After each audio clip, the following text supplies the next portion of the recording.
ማንነታችን ይሄ ነበረ። ወደ ማንነታችን እየተመለስን ነው ብዬ አስባለሁ።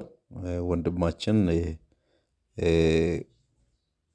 ከዚህ በፊት የሆነ ቃል ተናግሮ ነበር፣ እሱን እየፈጸመ ነው። ስለዚህ ይሄ ነው በቃ እኛ ባለንበት በአካባቢያችን በምንኖርበት ይሄንን በጎ ስራ እርስ በርስ መተሳሰብን እርስ በርስ መደጋገፍን ከጀመርን ለውጥ ይመጣል። ምን አለ በሉኝ፣ ለውጥ ይመጣል። ለውጥ የማይመጣበት ምንም ምክንያት የለም።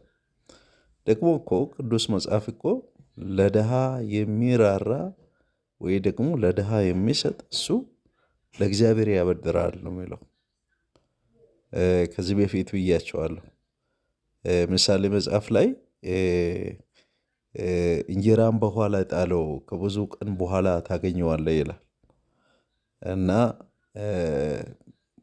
ውኃ ላይ መጣል ማለት እንጀራን አይሰጥም፣ ግን ምንድነው ብድራቱን ታገኛለህ ማለት ነው።